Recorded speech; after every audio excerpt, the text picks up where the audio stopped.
ओम नमो वेंकटेशाय। सत्कर्म बोधक सद्भाव प्रेरक गोविंद गोविंद।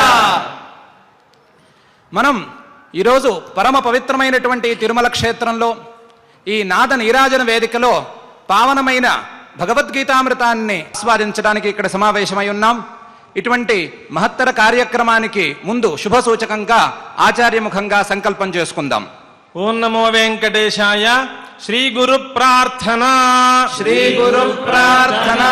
గురుర్బ్రహ్మ గురుర్బ్రహ్మ గురుర్విష్ణు గురుర్విష్ణు గురుర్దేవో గురుర్దేవో మహేశ్వరః మహేశ్వరః గురుసాక్షాత్ గురుసాక్షాత్ పరం బ్రహ్మ పరం బ్రహ్మ తస్మై శ్రీ గురవే నమః.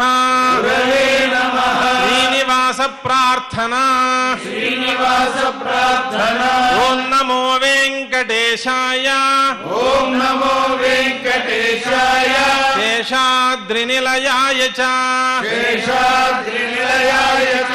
వృషదృగ్గోచరాయాథ. వృషదృగ్గోచరాయాథ. విష్ణవే సతతం నమః. విష్ణవే సతతం నమః. అథ సంకల్పః. అథ సంకల్పః. శ్రీమత్ ఆదివరాహ క్షేత్రే విరాజమానస్య అఖిలాండకోటి బ్రహ్మాండ నాయకస్య శ్రీ పద్మావతీ జానేః భగవతః శ్రీ వెంకటేశ్వర స్వామినః వెంకటేశ్వర స్వామినః దివ్య సన్నిధౌ భగవతః శ్రీకృష్ణ పరమాత్మనః అనుగ్రహేణ అస్మాకం సర్వేషాం శారీరస్య మానసస్య చ బలస్య సిద్ధ్యర్థం సమస్తానాం అసాధ్య వ్యాధీనాం నివారణార్థం సర్వయజ్ఞ ఫలప్రాప్త్యర్థం సర్వాసాం సంపదాం ప్రాప్త్యర్థం విద్యార్థినాం బుద్ధిశక్తి బుద్ధి ద్వారా పరీక్షాసు ఉత్తీర్ణత సిద్ధ్యర్థం అధికారిణాం స్వస్వవిధి నిర్వహణ కౌశల సిద్ధ్యర్థం సమస్త ఆపక్షయార్థం శ్రీ పరమేశ్వర ప్రీత్యర్థం యథాశక్తి శ్రీమత్ భగవద్గీతాయాః ప్రథమాధ్యాయాంతర్గత లోకపారాయణం కరిష్యామహే. గీతా ప్రార్థనా. సర్వోపనిషదో గావో దోగ్ధా గోపాలనందనః పార్థో వత్సః సుధీర్భోక్తా దుగ్ధం సుఖం గీతామృతం గీతామృతం మహత్ మహత్ శ్రీకృష్ణ ప్రార్థన శ్రీకృష్ణ ప్రార్థన ప్రపన్న పారిజాతాయ ప్రపన్న పారిజాతాయ స్తోత్రవేత్రైక స్తోత్రవేత్రైక పాణయే పాణయే జ్ఞానముద్రాయ జ్ఞానముద్రాయ కృష్ణాయ కృష్ణాయ గీతామృతదుహే నమః గీతామృతదుహే నమః శ్రీవేదవ్యాస ప్రార్థన వేదవ్యాస ప్రార్థన నమోస్తుతే వ్యాస వ్యాస వ్యాస విశాల బుద్ధే విశాల బుద్ధే పుల్లారవిందాయత పుల్లారవిందాయత పత్ర నేత్ర పత్రనేత్ర येन त्वया येन त्वया भारत तैलपूर्णः भारततैलपूर्णः प्रज्वालितो प्रज्वालितो ज्ञानमयः ज्ञानमयः प्रदीपः प्रदीपः శ్రీ గురుభ్యో నమః. మనం శ్రీమద్ భగవద్గీతామృతాన్ని పారాయణపూర్వకంగా శ్లోకాలను చక్కగా ఉచ్చరిస్తూ అధ్యయనం చేసుకుంటున్నాం. ఆ భగవద్గీతామృత రసాస్వాదాన్ని చక్కగా చేసుకుంటున్నాం. ఇంతవరకు శ్రీమద్ భగవద్గీతా గ్రంథంలో దుర్యోధనుడు తన గురువైనటువంటి ద్రోణాచార్యుడి దగ్గరకు వెళ్ళి పాండవ పక్షంలో ఏ ఏ వీరులున్నారు, మన పక్షంలో ఏ ఏ వీరులున్నారు అనే విషయాన్ని చెప్తున్న సంగతి మనం చర్చించుకుంటూ వస్తున్నాం.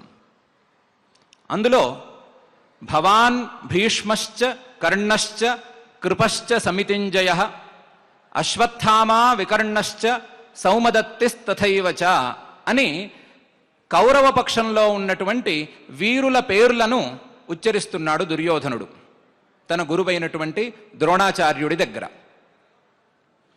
అందులో భవాన్ అని తన గురువైనటువంటి ద్రోణాచార్యుణ్ణి సంబోధించాడు. ఆయన్నే వీరులలో మొదటగా లెక్కవేశాడు. ఆ విషయాన్ని నిన్న మనం చర్చించుకున్నాం. తరువాత రెండవ వీరుడి పేరుగా భీష్మశ్చ అని అంటున్నాడు. ఈ భీష్మాచార్యుడు కౌరవులందరిలోకి, ఇంకా స్పష్టంగా చెప్పుకోవాలంటే అటు కౌరవులలోనూ ఇటు పాండవులలోనూ మహావీరుడు ఎవరైనా ఉన్నారు అంటే భీష్మాచార్యుడే అని మనం స్థిరంగా చెప్పుకోగలిగినటువంటి మహావీరుడు, మహాభక్తుడు, మహాపరాక్రమశాలి. ఆయన గురించి మనం పై శ్లోకాలలో కొద్దిగా చర్చించుకుందాం. ఆ తరువాత వచ్చేటువంటి కర్ణుడి గురించి ప్రత్యేకించి మనం ప్రస్తావన చేసుకుందాం. కర్ణశ్చ అని మూడవ పేరుగా చెప్తున్నాడు. ఎవరి కర్ణుడు? మనందరికీ బాగా పరిచయం ఉన్నటువంటి దానవీరుడుగా ప్రసిద్ధుడైనటువంటి కర్ణుడు. ఇతను కుంతీదేవికి పుత్రుడు. మనందరికీ కర్ణుడి మీద కాస్తంత సానుభూతి ఉంది. ఆయన యొక్క పరాక్రమానికి, ఆయన యొక్క సామర్థ్యానికి తగ్గ గుర్తింపు రాలేదు అనే అభిప్రాయం మనందరిలో చాలా బలంగా నాటుకుపోయింది. ఆయన చాలా సద్గుణాలు కలిగినవాడ నిన్ను, ఆయన విధివంచితుడనిన్నో మనకి కొంచెం భావన ఉంది. ఆ భావనలలో ఉండేటువంటి విషయాలను పక్కన పెడితే కర్ణుడు అనేవాడు మనం అనుసరించదగినవాడా కాడా అనేది మాత్రమే మనం ఇక్కడ విచారించుకోవాలి. మనం భగవద్గీతామృతాన్ని ఆస్వాదించబోతున్నాం. ఈ అమృతాన్ని ఆస్వాదించటానికి మనం అర్జునులము కావాలి అని సంకల్పించుకున్నాం. మరి ఏ పాత్ర మనకు అక్కర్లేదు, మరే సాధకుడు మనకు అక్కర్లేదు.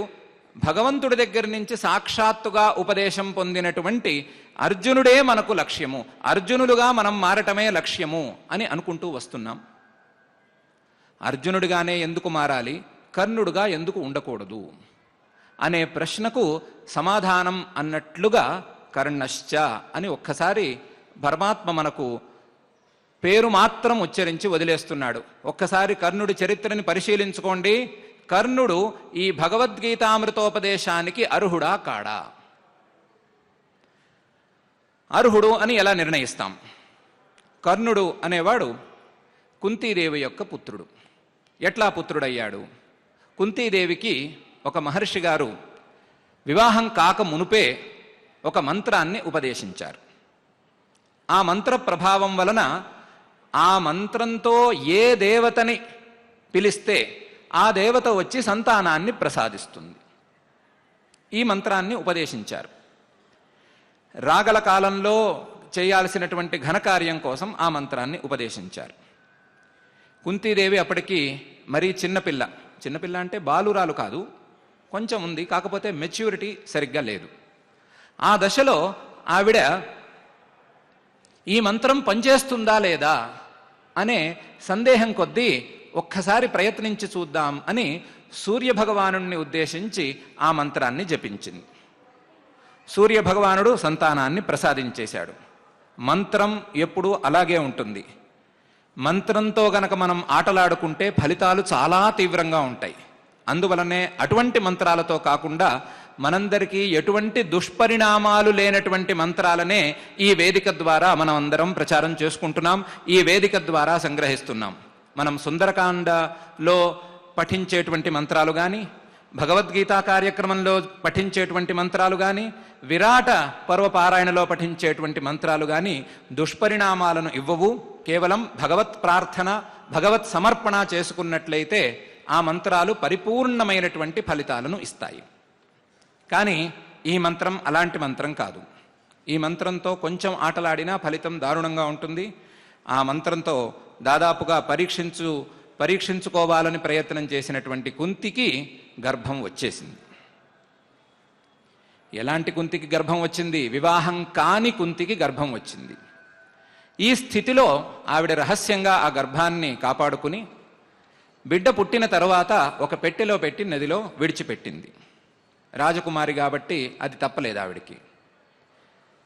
ఆ బిడ్డ క్రమంగా వేరే ఒక రథసారథి ఇంట్లో పెరిగాడు. రాధ అనే దంపతులకు దొరికాడు. ఆ రథసారథి ఇంట్లో బిడ్డ పెరిగాడు. కానీ కుంతీపుత్రుడు వరప్రసాదం వలన జన్మించినవాడు. అందువలన చిన్నప్పటి నుంచి పరాక్రమం మీద మోజు, యుద్ధ విద్యలను అభ్యసించాలి అనే కోరిక తీవ్రంగా ఉండేవి. ఆ కోరికతో అతను చాలామంది గురువులను ప్రయత్నం చేశాడు. చివరకు పరశురాముడి దగ్గరకు వెళ్ళాడు.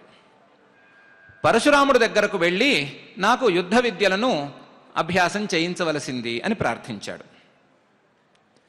ఈ కాలంలో మనం స్కూళ్లలో పిల్లల్ని జాయిన్ చేసేటప్పుడు ఫాదర్స్ నేమ్, మదర్స్ నేమ్ అని రాసుకుంటాం కదా.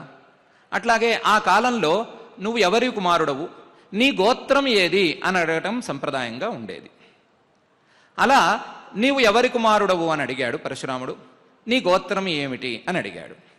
అడిగితే కర్ణుడు అప్పటికే చాలామందితో రిజెక్ట్ చేయించుకోబడి ఉన్నాడు. చాలామంది అతనికి విద్యలు చెప్పలేదు, గోత్రం సరిగ్గా చెప్పటం లేదు అనే కారణంతో. దాంతో ఈసారి అతను అబద్ధం చెప్పి నేను భార్గవ వంశంలో పుట్టినవాడినండి అన్నాడు. భార్గవ వంశం అంటే భృగు మహర్షి గారి గోత్రం అది. ఆ వంశంలోనే పరశురాముడు కూడా జన్మించాడు. కాబట్టి మీ గోత్రమే నా గోత్రం అండి, మనిద్దరం బంధువులమే అని అర్థం వచ్చేటట్లుగా అబద్ధం చెప్పాడు. పరశురాముడు అంటే ఎవరు? ఆయన మహావిష్ణువు యొక్క అవతారం. ఇంత చిన్న అబద్ధాన్ని ఆయన గుర్తించలేడా? గుర్తించనట్లుగా ఊరుకున్నాడు. ఎందుకంటే విద్యార్థి మీద గురువులకు పరిపూర్ణమైనటువంటి అనుగ్రహం, పరిపూర్ణమైనటువంటి ప్రేమ ఉంటాయి. ఎప్పటికైనా వీడు ఏమైనా మారతాడేమో అనే ఒక ఆశ గురువులో నిరంతరం ఉంటూనే ఉంటుంది. అందువల్ల ఈ అబద్ధాన్ని గుర్తించినా సరే పరశురాముడు ఏమీ మాట్లాడలేదు, యుద్ధ విద్యల్ని నేర్పిస్తూ వచ్చాడు. ఒకరోజు వీరిద్దరూ అడవికి వెళ్ళారు. అడవికి వెళ్ళి బాగా తిరిగి అలసిపోయారు. పరశురాముడు అన్నాడు, నేను చాలా అలసిపోయి ఉన్నాను, కాసేపు పడుకుంటాను, నీ ఒళ్ళో తలపెట్టి పడుకుంటాను అన్నాడు. కర్ణుడు అంగీకరించాడు సంతోషంతో. గురువుగారిని ఒళ్ళో తల పడుకోబెట్టాడు. గురువుగారు నిద్రపోతున్నారు. ఈ లోపల ఒక కుమ్మరి పురుగు వచ్చి కర్ణుడి తొడ దగ్గర తొలవటం ప్రారంభించింది. ఎంతగా తొలుస్తోందంటే ఆ తొలిచే ధాటికి రక్తం ధారగా కారుతోంది కింద పడి. కుమ్మరి పురుగు తొలిస్తే చీమ కుడితేనే బాధపడే మనం, దోమ కుడితేనే వెంటనే దాన్ని కొట్టుకునే మనం కుమ్మరి పురుగు తొలిస్తే ఎలా ఉంటాం? అయినా సరే గురువుకు నిద్రాభంగం కలగకూడదు అనే కారణంతోనే కర్ణుడు అలాగే ఉన్నాడు, కదలలేదు. ఈ లోపల ఆ రక్తం ధార పెరిగి పెరిగి పరశురాముడిని తాకింది. ఆ తడికి పరశురాముడు లేచాడు. లేచి, ఏమిరా ఇంత పని జరిగింది, ఇంత రక్తం కారుతుంటే ఎందుకు ఓర్చుకున్నావు, నన్నెందుకు లేపలేదు, నాకెందుకు చెప్పలేదు అని అడిగాడు. అట్లా కాదండి, మీ నిద్రాభంగం కలగకూడదనే కారణంతో నేను ఊరుకున్నానండి అన్నాడు. అప్పుడు పరశురాముడు మళ్ళీ అడిగాడు, ఎవరు నువ్వెవరివి? సాధారణ మానవులకు ఇట్లాంటి ఓర్పు ఉండదు. సాధారణ మానవులైతే చీమ కుట్టినా బాధపడతారు, ఒక్కసారి కుమ్మరి పురుగు వస్తే విలవిల్లాడిపోతారు. అట్లాంటిది ఇంతసేపు ఓర్చుకున్నావంటే ఎవరు నువ్వు అని అడిగాడు. అప్పటికైనా సత్యం చెప్తాడేమో అని. సరిగ్గా చెప్పలేదు. పరశురాముడు ఇంకా క్రోధావేశంతో అడిగాడు. అప్పుడు వణికి చెప్పాడు, నేను ఫలానా వారి అబ్బాయినండి. మరి భార్గవ గోత్రం అన్నావు, అబద్ధం చెప్పానండి. నా దగ్గరకు విద్యాభ్యాసానికి వచ్చి నా దగ్గరే మీ వంశం వాడిని నేను అబద్ధం చెప్తావా? నా విద్యలు నీకు పనికొస్తాయనుకుంటున్నావా? నా దగ్గర నేర్చుకున్నటువంటి ఏ విద్య నీకు సకాలంలో పనిచేయకుండా ఉండుగాక అని శపించాడు. శాపం ఏమన్నా తప్ప? గురువు దగ్గర అబద్ధం ఆడవచ్చా? ఆడరాదు. కాబట్టి శాపం తప్పు కానే కాదు. అందులోనూ ఆయన అవకాశం ఇచ్చాడు, చాలా రోజుల పాటు అవకాశం ఇచ్చాడు. చివరి క్షణంలో కూడా అడిగాడు, గద్దిస్తే తప్ప నిజం చెప్పలేదు. కాబట్టి ఇటువంటి శాపం ఇచ్చాడు. ఏంటి ఇదంతా సామాన్యంగా జరిగే విషయం అని అనుకుంటున్నారా? వేరే కథ చెప్పుకుందాం. ఛాందోగ్యోపనిషత్తులో ఒక చిన్న కథ ఉంది. ఒక చిన్న పిల్లవాడు, ఆయన పేరు సత్యకామః. ఆయన అని అనుకోవాలి, పిల్లవాడు కాబట్టి అతను వాడు అనకూడదు మనం. అలాంటి మహానుభావుడు ఆయన. 6 ఏళ్ళు వయసువాడు. 6 ఏళ్ళు ఉంటాయో 7 ఏళ్ళు ఉంటాయో, చిన్న పిల్లవాడు. ఆ పిల్లవాడు గౌతమ మహర్షి దగ్గరకు వెళ్ళాడు. అయ్యా, నాకు విద్యాభ్యాసం చేసుకునే వయసు వచ్చింది, మీ దగ్గర ఉంచుకుని విద్యాభ్యాసం చేయించవలసింది అని ప్రార్థించాడు. గౌతముడు కూడా ఇదే ప్రశ్న వేశాడు, నువ్వెవరు, నీ తండ్రి పేరేమిటి, మీ గోత్రం ఏమిటి అని. పిల్లవాడు, ఒక్క నిమిషం ఉండండి, మా అమ్మగారిని అడుగొస్తాను అని పరిగెత్తాడు. తల్లిని అడిగాడు. తల్లి పేరు జాబాల. ఆవిడంది, నాయనా, నేను వివాహం చేసుకుని ఇంటికి వచ్చాను. ఇంటికి వచ్చిన దగ్గర నుంచి ఎప్పుడూ మన ఇంట్లో అతిథులు ఉంటూనే ఉండేవారు. నిరంతరం అతిథులకి సేవ చేయటమే నా ఫలంగా ఉండేది. అతిథులకు సేవ చేయటమే నా కర్తవ్యంగా ఉండేది. ఇటు అతిథులకు అటు మీ నాన్నగారికి సేవ చేయటంలో నాకు జీవితం అంతా గడిచిపోయింది. కాబట్టి మీ నాన్నగారితో మాట్లాడే అవకాశమే చిక్కలేదు ఇంతవరకు. కాబట్టి ఏ గోత్రము అని నేను వారిని అడగలేదు. వారు ఇప్పుడు లేరు. అందువల్ల మనకు తెలిసిన విషయం ఏమిటంటే, నా పేరు జాబాల, నీ పేరు సత్యకాముడు. ఈ మాట గౌతమ మహర్షి గారితో చెప్పు, వారు ఏం చేస్తే అది చేద్దాం అని అన్నాడు. అని అన్నది జాబాల. పిల్లవాడు మళ్ళీ రివ్వున పరిగెత్తుకుని గౌతమ మహర్షి గారి దగ్గరికి వెళ్ళాడు. వెళ్ళి, ఏమండి, జరిగిన పని ఇదిటండి, మా నాన్నగారు గోత్రం పేరు చెప్పలేదుట, మా అమ్మగారు అడగలేదుట, మా అమ్మగారి పేరు జాబాల, నా పేరు సత్యకాముడు, ఇంతవరకే నాకు తెలుసండి అని చెప్పాడు. ఆయన కన్నీళ్లు కార్చాడు గౌతమ మహర్షి. ఏమిరా నీ సత్యనిష్ట, ఏమిరా నీ సత్యం మీద ఉండేటువంటి శ్రద్ధ, నీకు గోత్రం ఎందుకురా, నీదే గోత్రం, నీ తల్లి ఇలాంటి మహానుభావురాలు ఇంకోటి ఉంటుందిరా, సత్యం మీద నిలబడేటు వంశం మరొకటి ఉంటుందిరా, మీది మహావంశమే అవ్వాలి, ఇంకోటి అవ్వడానికి వీలు లేదు. కాబట్టి నీకు విద్యాభ్యాసం చేయించటంలో నాకు సందేహమే లేదు. అంతేకాదు, ఈ రోజు నుండి నీ పేరు జాబాలుడు, జాబాల మహర్షి అనే పేరుతోనే నువ్వు ప్రసిద్ధులు చెందుగాక. అంతే తప్ప మరొక పేరు నీకు అక్కర్లేదు. సత్యకామః అనేది చాలా అద్భుతమైన పేరైనా సరే, నీ తల్లిగారి నిజాయితీకి, నీ తల్లిగారి సత్యసంధతకి, నీ సత్యసంధతకి తార్కాణంగా నీ పేరు జాబాల మహర్షి అనే ఉండుగాక అని ఆశీర్వదించాడు. ఆయన ఉపనయనం చేశాడు, అనేక విద్యలను బోధించాడు, చివరకు పరమాత్మతత్వాన్ని కూడా బోధించాడు. ఇది మనకు ఛాందోగ్యోపనిషత్తు చెప్తున్నటువంటి కథ. ఇప్పుడు మీరు జాబాల మహర్షి కథ పక్కన పెట్టుకోండి, కర్ణుడి కథ పక్కన పెట్టుకోండి. ఈ రెండిటిలో ఉండేటువంటి బలాబలాలు చూసుకోండి. చూసుకుని కర్ణుడు చేసిన తప్పు ఏమిటి అని మీరే నిర్ణయించుకోండి. పోని యుద్ధ విద్యల దగ్గర కొంచెం ఆశ కొద్దీ తప్పు చేశాడని అనుకుందాం. పైన పరశురాముడు దగ్గర యుద్ధ విద్యలను నేర్చుకున్న తరువాత సకాలంలో అది ఉపయోగించకపోయినా ఏదో ఒక కాలంలో ఉపయోగిస్తుంది కదా అనే ధైర్యంతో రాజ్యానికి విచ్చేశాడు, కౌరవ రాజ్యానికి వచ్చాడు. అక్కడ కుమార విద్యా ప్రదర్శనం అనే కార్యక్రమం నడుస్తోంది. అంటే ఇటు కౌరవులకు అటు పాండవులకు విద్యాభ్యాసం పూర్తయి ఉంది ద్రోణాచార్యుడి దగ్గర. ఆ ద్రోణాచార్యుడి దగ్గర నేర్చుకున్నటువంటి విద్యలన్నిటినీ ఈ విద్యార్థులు, ఈ కుమారులు ప్రదర్శిస్తున్నారు. ఆ ప్రదర్శన సమయంలో నేనున్నాను అనుకుంటూ వచ్చాడు. మళ్ళీ ఇదే ప్రశ్న, నువ్వెవరు అని ప్రశ్న. నేను పరశురాముడి శిష్యుడిని అని అన్నాడు. అంటే కాదు నాయన, ఇది రాజపుత్రుల విద్యా పరీక్ష, నీకు ఇందులో ప్రవేశం లేదు అన్నారు. ఆ సందర్భంలో దుర్యోధనుడికి ఆవేశం వచ్చేసి, ఆ మనిషిలో ఏదో పరాక్రమం కనిపిస్తోంది, ఇటువంటి పరాక్రమం ఉన్నవాడి మీద గనక పెట్టుబడి పెడితే వీడు నాకు ఉపకరిస్తాడు, ఎట్లాగూ నేను స్వయంగా పాండవులను తొక్కేయాలి అని ప్రయత్నం చేసి విఫలమై ఉన్నాను, ఇలాంటి వాడు తోడు దొరికితే నాకు ఫలిస్తుంది అని వాణ్ణి పిలిచి నేను ఈ అంగరాజ్యం ఇచ్చేస్తున్నాను అని చెప్పి అంగరాజ్యానికి పట్టాభిషేకం చేశాడు. ఆ రోజు నుంచి అంగదేశానికి రాజు అయ్యాడు కర్ణుడు. ఇప్పుడు రాజు అయ్యాడు కాబట్టి సమానం కాబట్టి ఇప్పుడు శస్త్ర ప్రదర్శన చేయవచ్చు అన్నారు. ప్రదర్శన చేశాడా లేదా మనకు అక్కర్లేదు. మనకు కావాల్సింది రాజు అయితే చేయాల్సిన కర్తవ్యం చేశాడా. రాజుగా ఏమి చేయాలి? ప్రజాపాలన చేయాలి, ప్రజలకు కలిగేటువంటి కష్టాలను నివారించాలి, వారి అభివృద్ధికి రాజు తోడ్పడాలి. ఇవన్నీ చేశాడా కర్ణుడు? చేసే అవకాశం లేదు. ఆ అంగరాజ్యానికి వెళ్ళిన దాఖలాలే లేవు.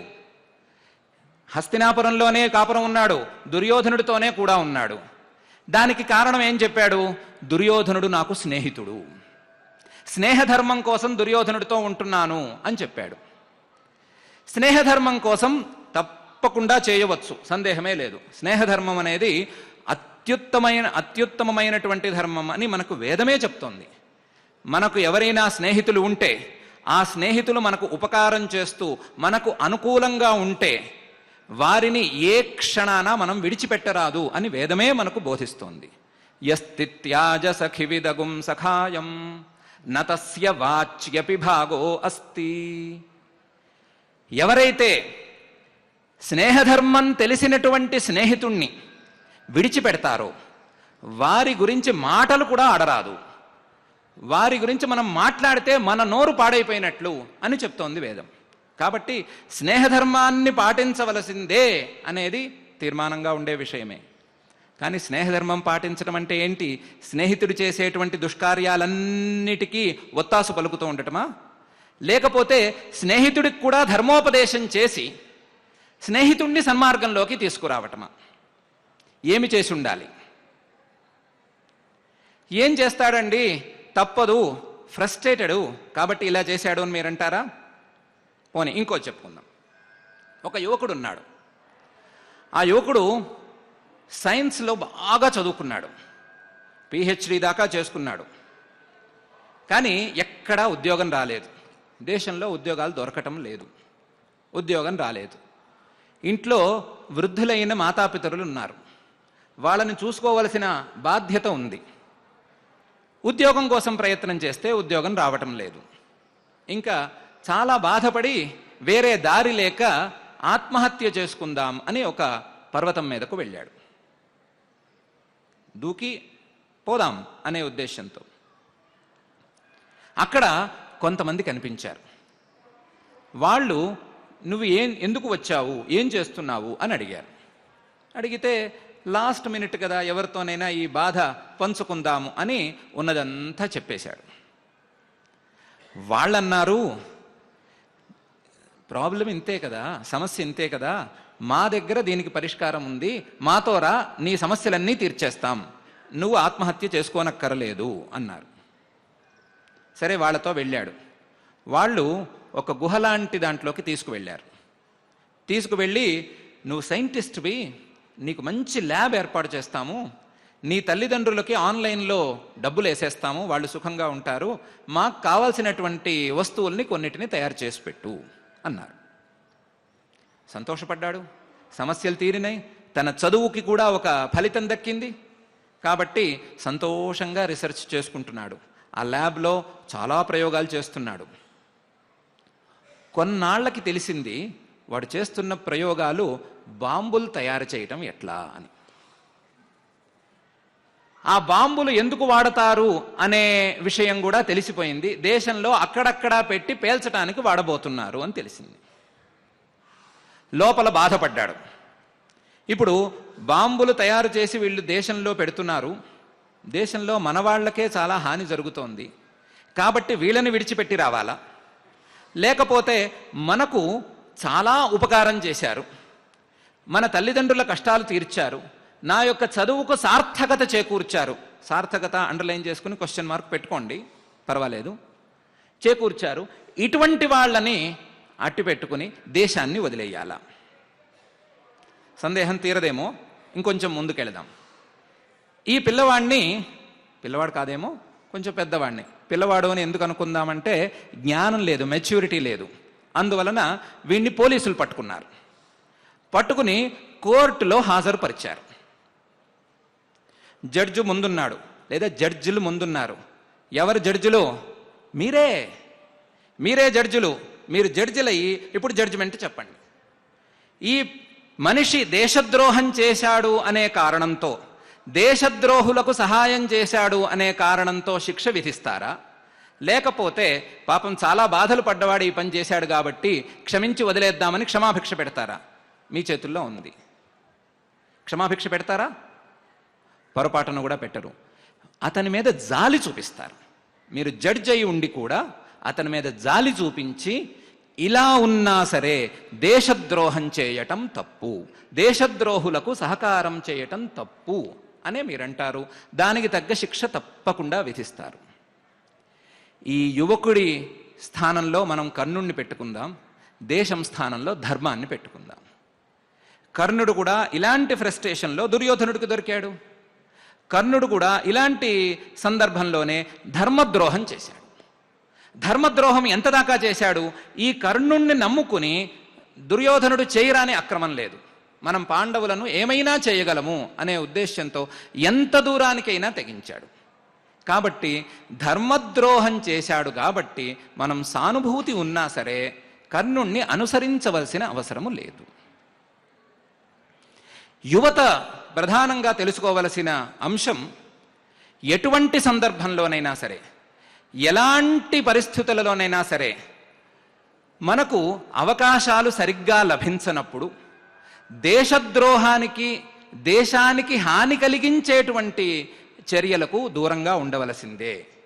అవకాశాలు లేకపోయినా పర్వాలేదు, ఇబ్బందులు పడుతున్నా పర్వాలేదు, మనకున్న దాంతో తృప్తి పడటము అంతే తప్ప దేశద్రోహానికి, దేశానికి హాని కలిగించే చర్యలకు ఏమాత్రమూ దిగరాదు.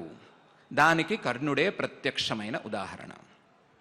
కర్ణుడు ధర్మద్రోహం చేసుకుని తనంతట తాను బాధపడుతూ నిరంతరం అతను ఏ రకంగానూ సంతోషంగా ఉండలేక తను ఇబ్బంది పడుతూ ఇతరులను ఇబ్బంది పెడుతూ వచ్చాడు. ఇబ్బంది పడ్డాడు. దుర్యోధనుడు అధర్మ మార్గంలో ఉన్నాడు అని తెలుసుకుంటూనే ఉన్నాడు. అయ్యో నాకు ఈ కర్మ పట్టింది, నాకు ఈ అధర్మ మార్గం ఎందుకు అని నిరంతరం అనుకుంటూనే ఉన్నాడు. అయినా సరే అక్కడ నుంచి బయటికి రాడు. ఇంకా చమత్కారం చూడండి. ఒక సందర్భంలో శ్రీకృష్ణ పరమాత్మే కర్ణుడి దగ్గరకు వెళ్ళాడు, నీవు ఈ అధర్మ మార్గం నుండి బయటికి రా అని. మనకు భారత కథ చూస్తే ఈ సందర్భం ఎలా తోస్తుందంటే, శ్రీకృష్ణ పరమాత్మ రాజకీయం కోసం వెళ్ళాడు, కర్ణుడు అటువైపు ఉంటే గనక పాండవులు గెలవలేరు, అందువలన కర్ణుడిని కూడా ఇటుకు తీసుకువచ్చేస్తే పాండవులు గెలుస్తారు అనే రాజకీయ కోణంలో శ్రీకృష్ణ పరమాత్మ వెళ్ళాడు అని మనం ఆ బుద్ధితో చూస్తాం. ఏమీ లేదు. శ్రీకృష్ణ పరమాత్మకి కర్ణుడు అక్కర్లేదు, ఇంకోరు అక్కర్లేదు. కర్ణుడి తాతలున్నారు అక్కడ, భీష్ముడున్నాడు, ద్రోణుడున్నాడు. 10 రోజుల పాటు భీష్ముడిని ఎవరు అడ్డుకోలేకపోయారు. అలాంటి సందర్భంలో కూడా ఆయన విజయాన్ని ప్రసాదించాడు, విజయం చేకూర్చాడు వీళ్ళకి. కాబట్టి విజయం కోసం కర్ణుడి దగ్గరకు వెళ్ళలేదు.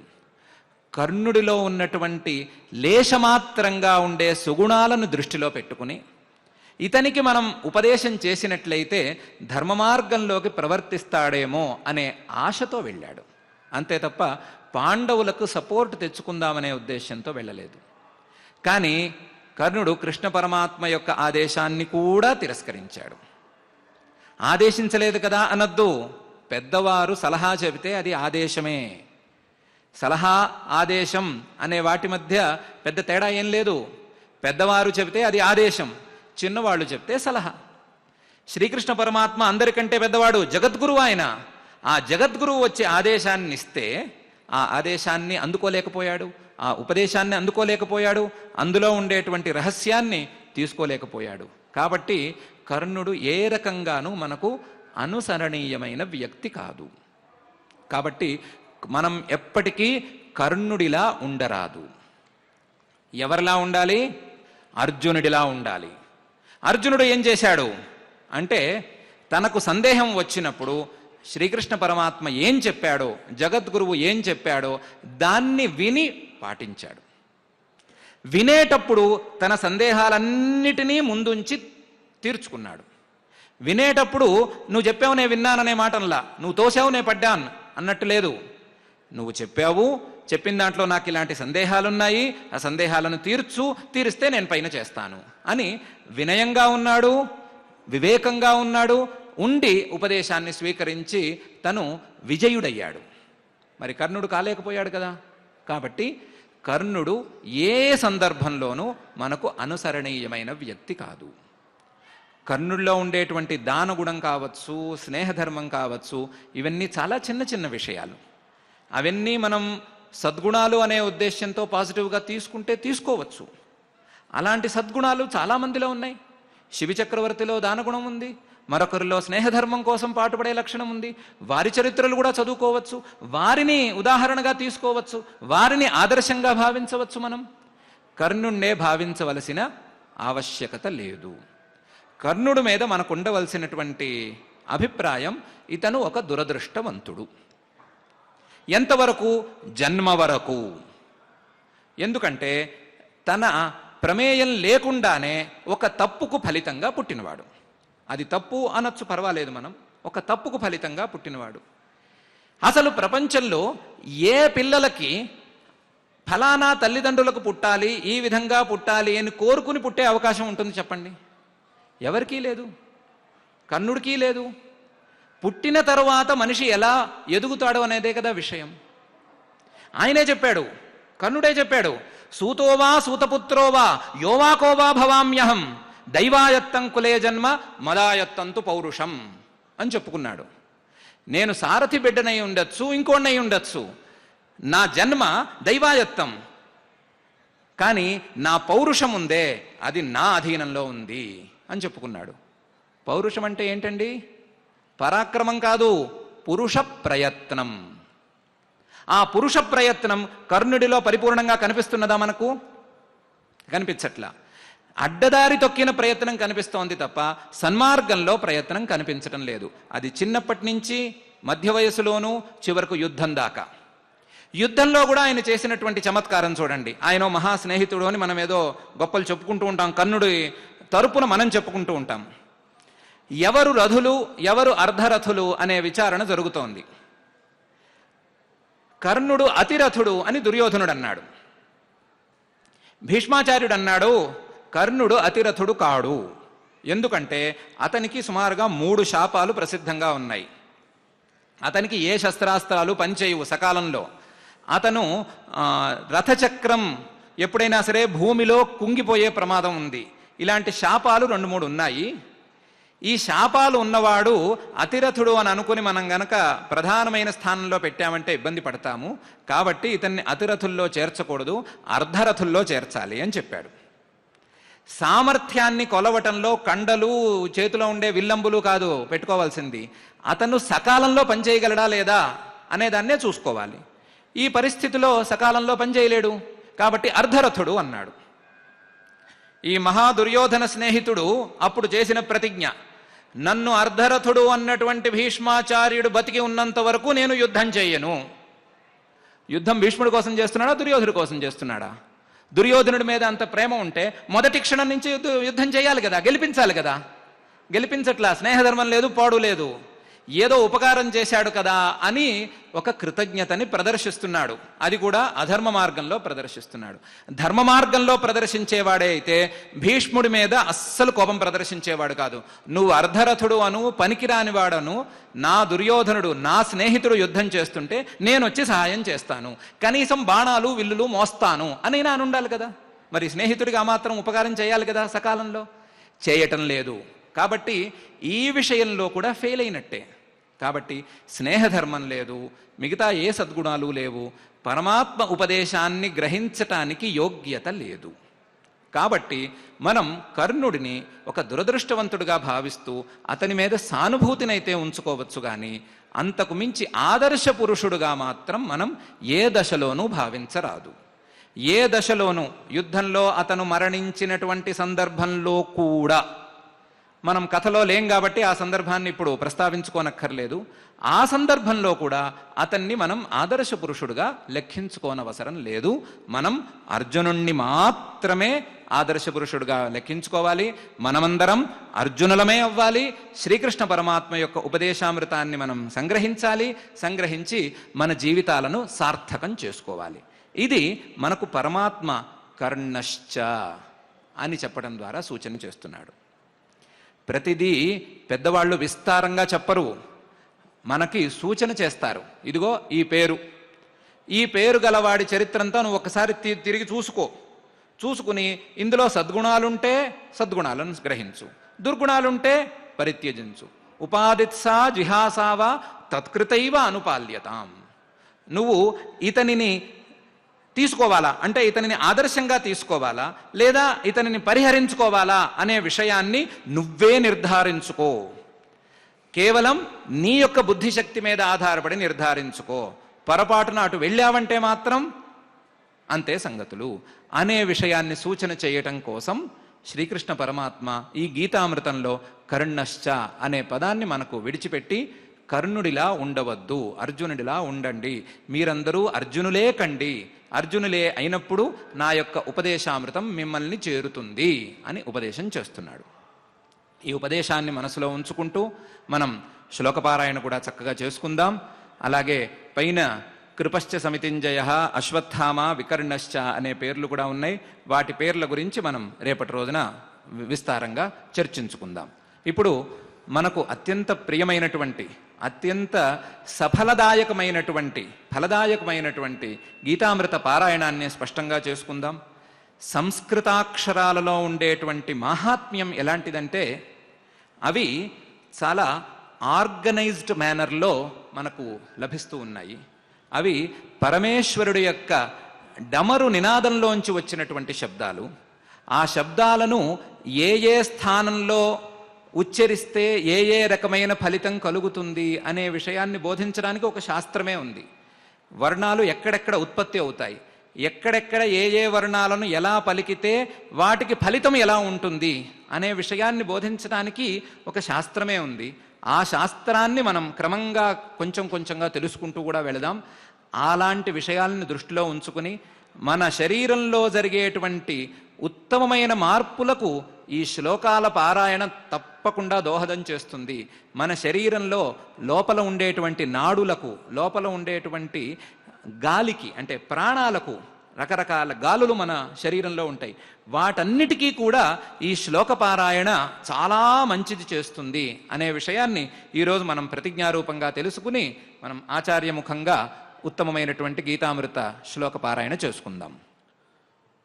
పారాయణ ఆరంభానికి ముందు శ్రీ వేదవ్యాస మహర్షి చేత ఉపదేశించబడిన శ్రీమద్భాగవతమునందు పరమాత్మ యొక్క అఖండ చైతన్య స్వరూపమును గూర్చి క్లుప్తంగా తెలుసుకుందాం. ఓం జన్మాద్యస్య యతోన్వయాదితరతశ్చార్థేష్వభిజ్ఞస్వరాట్ తేనే బ్రహ్మహృదాయ ఆదికవయే ముహ్యంతి యత్సూరయః తేజోవారి మృదాం యథా వినిమయో యత్ర త్రిసర్గో మృషా ధామ్నా స్వేన సదా నిరస్తకుహకం సత్యం పరం ధీమహి. ఈ జగత్తులోని పదార్థములన్నిటి యందు సర్వ ప్రాణికోటి యందు పరమాత్మ యొక్క సద్రూపము అంటే ఉనికి అనే అఖండ చైతన్యము వ్యాపించి ఉన్నది. దాని వలన కార్యములన్నీ అంటే పుట్టేవన్నీ కూడా ఒకదానితో ఒకటి పరిచ్ఛేదకములుగా అంటే వేరువేరుగా ఒకదాని ఉనికిలో మరొకటి లేకుండా అన్నిటియందు పరమాత్మ యొక్క అఖండ చైతన్యమే వ్యాపించి ఉండటం వలన ఈ జగత్తు సద్రూపమగు పరబ్రహ్మము నుండే పుట్టి పరబ్రహ్మము నుండే స్థితిని పొంది పరబ్రహ్మము నుండే లయమగుతూ ఉన్నది అనేది మనకి స్పష్టమవుతూ ఉన్నది ఈ కారణకార్యభావం చేత. సర్వజ్ఞుడు అభిజ్ఞ అన్నాం. సర్వజ్ఞుడు మరియు స్వయం ప్రకాశస్వరూపుడగు ఆ పరమాత్మ తన సంకల్పము చేత మాత్రమే బ్రహ్మదేవుడికి వేదముని ప్రకాశింపజేశాడు. అంటే వేదమంతా కూడా ఒక తేజో రాశిగా ఉన్నది. ఆ పరమాత్ముని తెలుసుకునే విషయంలో విద్వాంసులైనను సరే మోహాన్ని పొందుతూనే ఉన్నారు. అంటే పరమాత్మ తత్వాన్ని తెలుసుకోలేకపోతూ ఉన్నారు. సత్స్వరూపమైనటువంటి ఆ పరబ్రహ్మయందు తేజో వారి మృదాం అగ్ని జలము పృథివీ ప్రకటమైనట్లుగా, ప్రకటన అంటే కల్పించబడమే, అవి కల్పించబడినట్లుగా తత్కార్యములైనటువంటి అంటే అగ్ని జల పృథివీ కార్యమైన ఈ జగత్తు అంతా వాస్తవముగా పరబ్రహ్మయందు కల్పించబడినదే తప్పితే వాస్తవం కాదు. అలా కల్పించబడినటువంటి ఈ జగత్తంతా చైతన్య స్వరూపుడకు ఆ పరబ్రహ్మకు ఏ మాయాదోషములు ఉండవు. అట్టి సత్యస్వరూపముకు పరబ్రహ్మను నేను ధ్యానిస్తూ ఉన్నాము అని ఈ శ్లోక భావము. సదా శ్రీనివాస పరబ్రహ్మనే ధ్యానం చేద్దాం, సకల అభీష్టములను మనం పొందుదాం. ఇప్పుడు ఈ పారాయణ ప్రారంభం చేద్దాం. అథ శ్రీమత్ భగవద్గీతాయాం ప్రథమోऽధ్యాయః అర్జున విషాదయోగః ధృతరాష్ట్ర ఉవాచ ధర్మక్షేత్రే కురుక్షేత్రే సమవేతా యుయుత్సవః మామకాః పాండవాశ్చైవ కిమకుర్వత సంజయ ఉవాచ దృష్ట్వా తు పాండవానీకం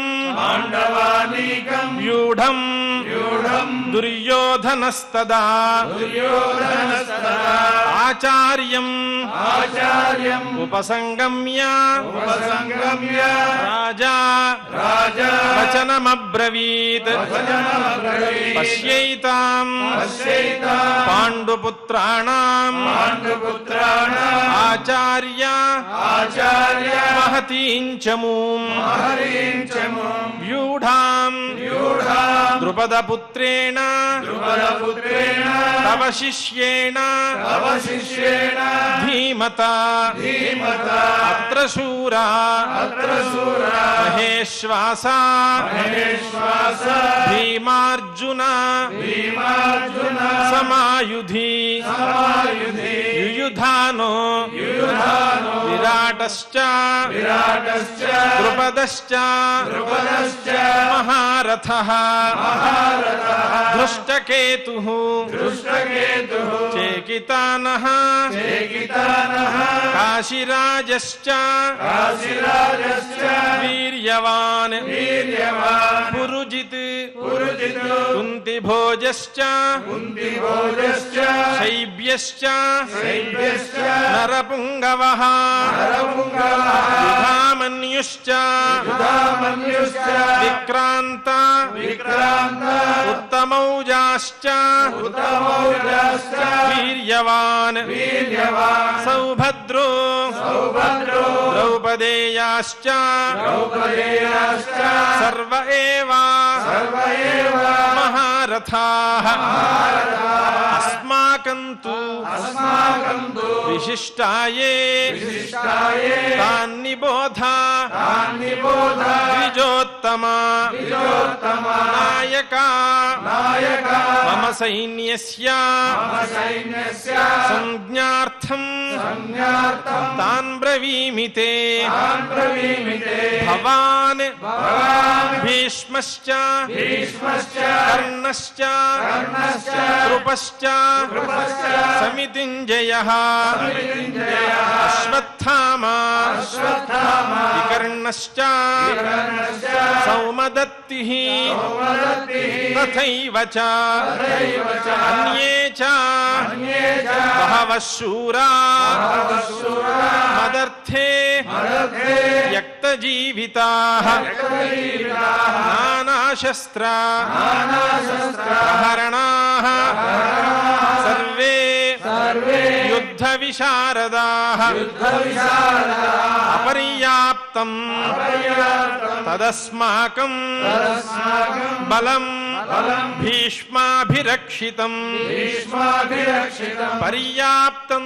తు పర్యాప్తం తు ఇదమేతేషాం ఇదమేతేషాం బలం బలం భీమాభిరక్షితం భీమాభిరక్షితం అయనేషు చ అయనేషు చ సర్వేషు సర్వేషు యథాభాగం యథాభాగం అవస్థితాః అవస్థితాః భీష్మమేవ భీష్మమేవ అభిరక్షन्तు అభిరక్షन्तు భవంతః భవంతః సర్వ ఏవ హి సర్వ ఏవ హి తస్య సంజనయన్ తస్య జనయన్ హర్షం హర్షం కురువృద్ధః కురువృద్ధః పితామహః పితామహః సింహనాదం సింహనాదం వినద్యోచ్చైః వినద్యోచ్చైః శంఖం దద్మౌ శంఖం దద్మౌ ప్రతాపవాన్ ప్రతాపవాన్ తతః శంఖాశ్చ శంఖాశ్చ ధైర్యశ్చ ధైర్యశ్చ పణవానక పణవానక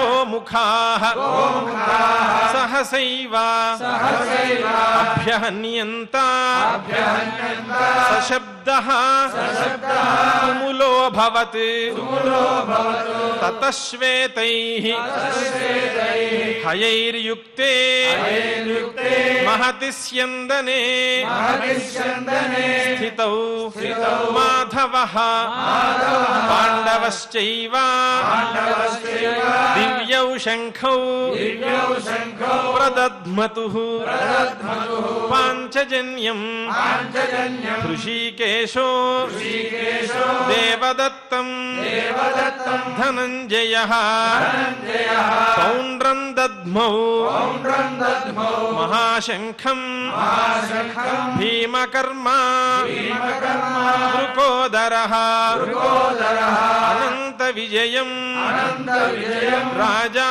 రాజా కుంతీపుత్రో కుంతీపుత్రో యుధిష్ఠిరః యుధిష్ఠిరః నకులః నకులః సహదేవశ్చ సహదేవశ్చ సుఘోష సుఘోష మణిపుష్పకౌ మణిపుష్పకౌ కాశ్యశ్చ కాశ్యశ్చ పరమేశ్వాసః పరమేశ్వాసః శిఖండీ చ శిఖండీ చ మహారథః మహారథః దృష్టద్యుమ్నో దృష్టద్యుమ్నో విరాటశ్చ విరాటశ్చ సాత్యకిశ్చ సాత్యకిశ్చ అపరాజితః అపరాజితః ద్రుపదో ద్రుపదో ద్రౌపదేయాశ్చ ద్రౌపదేయాశ్చ సర్వశః సర్వశః పృథివీపతే పృథివీపతే సౌభద్రశ్చ సౌభద్రశ్చ మహాబాహుః మహాబాహుః శంఖాన్ దద్ముః శంఖాన్ దద్ముః పృథక్ పృథక్ పృథక్ పృథక్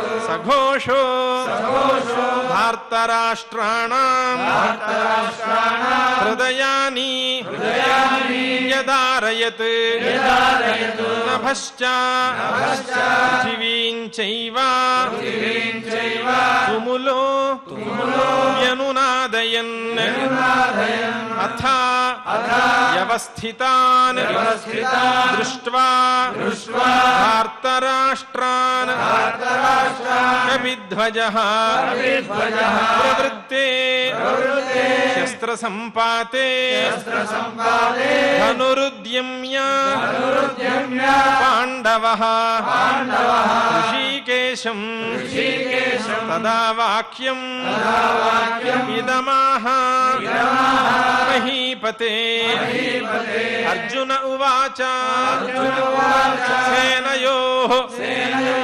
ఉభయోర్मध्ये ఉభయోర్मध्ये రథం స్థాపయ రథం స్థాపయ మేచ్ఛ मेच्युत यावदेतान् निरीक्षेऽहं योद्धुकामान् अवस्थितान् कैर्मया सह योद्धव्यम् अस्मिन् रणसमुद्यमे योत्स्यमानान् अवेक्षेऽहं य एतेऽत्र समागताः धार्तराष्ट्रस्य दुर्बुद्धेः युद्धे प्रियचिकीर्षवः संजय उवाच एवमुक्तो ऋषिकेशो गुडाकेशेन भारत सेनयोः उभयोर्मध्ये स्थापयित्वा रथोत्तमम् भीष्मद्रोण प्रमुखतः सर्वेषां च महीक्षिताम् उवाच पार्थ पश्यैतान् समवेतान् कुरूनिति तत्रा पश्यत् स्थितान् पार्थः पितॄनथा पितामहान् आचार्यान् मातुलान् भ्रातॄन् पुत्रान् पौत्रान् सखींस्तथा श्वशुरान् सुहृदश्चैव सेनयोः उभयोरपि तान् समीक्ष्य स कौन्तेयः सर्वान् बन्धून् अवस्थितान् कृपया परयाविष्टो निषीदन् इदमब्रवीत् इति श्रीमत् भगवद्गीतासु उपनिषत्सु ब्रह्मविद्यायां योगशास्त्रे श्रीकृष्णार्जुन संवादे अर्जुन विषाद योगे प्रथमे अध्याये सप्तविंशति श्लोकाः మనం శ్రీ భగవద్గీతామృతాన్ని చాలా శ్రద్ధగా పారాయణం చేసుకున్నాం. ఇప్పుడు పదకవితా పితామహులు శ్రీ అన్నమాచార్యుల వారు రచించినటువంటి ఒక సంకీర్తనామృతాన్ని మనం శ్రద్ధగా విందాం, ఆలపిద్దాం. అదేవిధంగా నామ సంకీర్తన చేసుకుని శ్రీకృష్ణ పరమాత్మ యొక్క అనుగ్రహాన్ని, శ్రీ అఖిలాండకోటి బ్రహ్మాండ నాయకుడైనటువంటి దేవదేవుడి అనుగ్రహాన్ని కూడా పొందుదాం.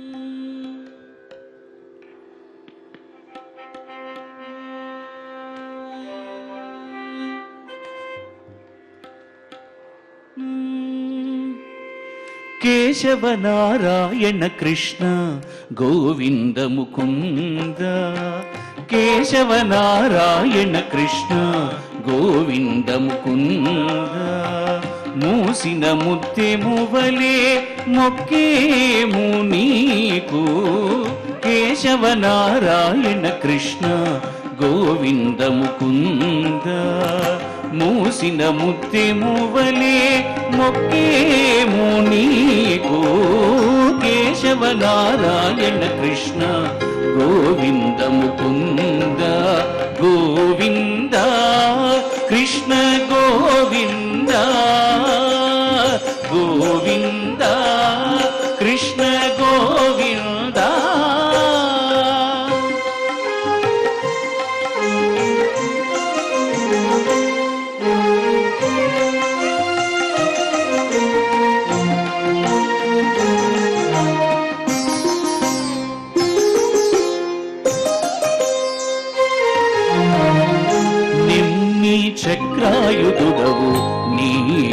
కలవటుగాన నిమ్మి చక్రాయుధుడవు నీవు కలవటుగాన పమ్మి మాకు నిన్నడును భయమే లేదు.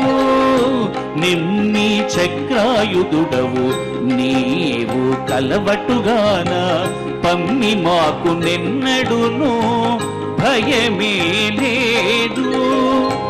ఇమ్ముల లక్ష్మీపతివి ఏలిక వైతివి కాన, ఇమ్ముల లక్ష్మీపతివి ఏలిక వైతివి కాన, సమ్మతి మాకు సర్వ సంపదలు గలవు.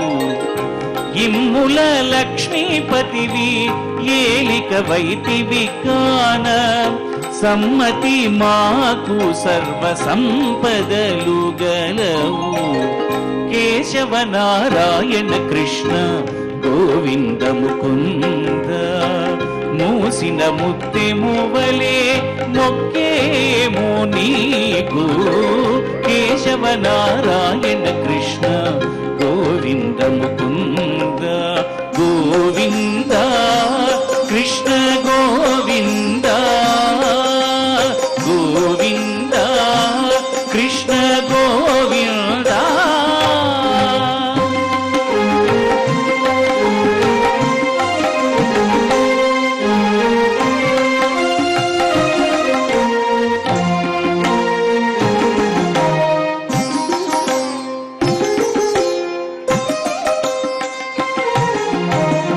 పుట్టించిన వాడవు బోధవుడవటుగాన, పుట్టించిన వాడవు బోధవుడవటుగాన, కట్టముగా నెంసగా పదస్థుడ నేను.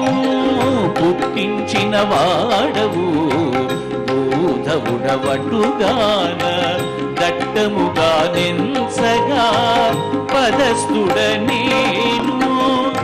తొట్టికరి రాజవరదుడ నీవే దిక్కు కాన, తొట్టికరి రాజవరదుడ నీవే దిక్కుగాన, గట్టిగా నా కోరికలిక్కడ ఫలించెను. తొట్టికరి రాజవరదుడ నీవే దిక్కు కాన, గట్టిగా నా కోరికలిక్కడ ఫలించెను. కేశవ నారాయణ కృష్ణ గోవింద ముకుంద, మూసిన ముత్తెమువలే మొక్కేమో నీకు. కేశవ నారాయణ కృష్ణ గోవింద ముకుంద, గోవింద కృష్ణ గోవింద, గోవింద కృష్ణ గోవింద.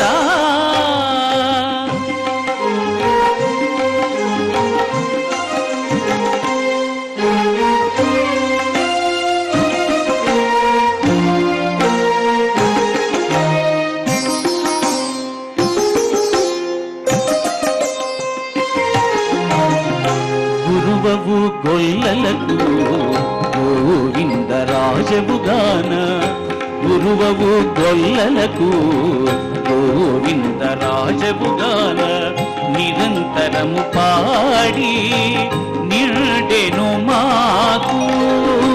గురువవు గొల్లలకు గోవింద రాజవుగాన, నిరంతరము పాడి నిండెను మాకు. చిరంతన దేవుడవు శ్రీ వెంకటేశ్వర నీవు, చిరంతన దేవుడవు శ్రీ వెంకటేశ్వర నీవు. పరమునిహము మాకు బలుగా గలిగే, చిరంతన దేవుడవు శ్రీ వెంకటేశ్వర నీవు. పరమునిహము మాకు బలుగా గలిగే. కేశవ నారాయణ కృష్ణ గోవింద ముకుంద, మూసిన ముత్తెమువలే మొక్కేమో నీకు. కేశవ నారాయణ కృష్ణ గోవింద ముకుంద, మూసిన ముత్తెమువలే మొక్కేమో నీకు కేశవ నారాయణ కృష్ణ గోవింద ముకుంద గోవింద కృష్ణ గోవింద గోవింద కృష్ణ గోవింద గోవింద కృష్ణ గోవింద కృష్ణ గోవింద కృష్ణం వందే జగద్గురుం కృష్ణం వందే జగద్గురుం కృష్ణం వందే జగద్గురుం కృష్ణం వందే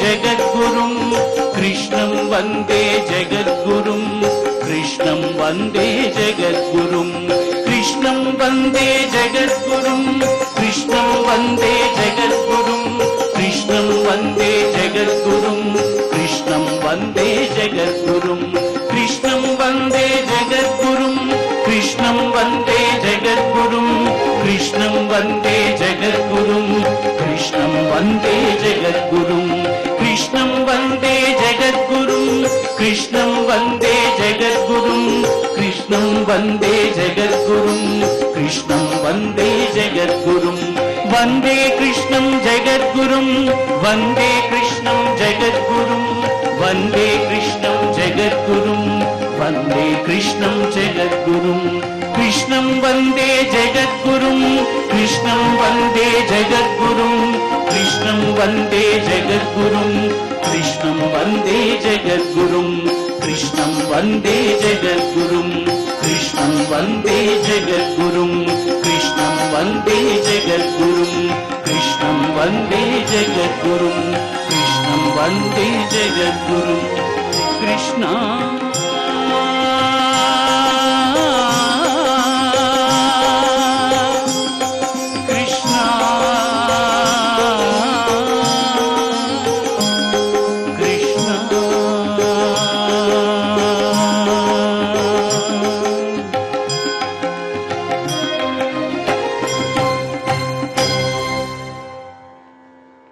అన్నమాచార్యుల వారి ఈ సంకీర్తనలో ఆయన స్పష్టంగా నీ చేతిలో చక్రాయుధం ఉన్నది కాబట్టి మాకు ఏ విధమైన భయము లేదు, నీ హృదయంలో లక్ష్మీదేవి కొలువై ఉన్నది కాబట్టి మాకు సంపదలకు లోటు లేదు అని ప్రార్థన చేస్తున్నారు.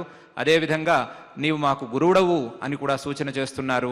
అటువంటి జగద్గురువైనటువంటి అఖిలాండకోటి బ్రహ్మాండ నాయకుడు శ్రీ వెంకటేశ్వర స్వామిని మనం నామ సంకీర్తనతో కూడా తృప్తిపరిచాము, ఆయన యొక్క అనుగ్రహాన్ని పొందాము. ఇప్పుడు మంగళాంతంగా ఈ కార్యక్రమాన్ని పూర్తి చేసుకుందాం. యత్ర యోగేశ్వరః కృష్ణో యత్ర పార్థో ధనుర్ధరః తత్ర శ్రీః విజయో భూతిః ధ్రువా నీతిః మతిర్మమ అథ క్షమా ప్రార్థనా యదక్షరపదభ్రష్టం మాత్రాహీనం చ యద్భవేత్ తత్సర్వం క్షమ్యతాం దేవా నారాయణ నమోస్తుతే. అథ భగవత్ సమర్పణం కాయేన వాచా మనసేంద్రియైర్వా బుద్ధ్యాత్మనా వా ప్రకృతే స్వభావాత్ కరోమి యద్యత్ సకలం పరస్మై నారాయణాయేతి సమర్పయామి. అథ లోకక్షేమ ప్రార్థనా సర్వే భవంతు సుఖినః సర్వే సంతు నిరామయాః సర్వే భద్రాణి పశ్యంతు మా కశ్చిత్ దుఃఖభాగ్ భవేత్.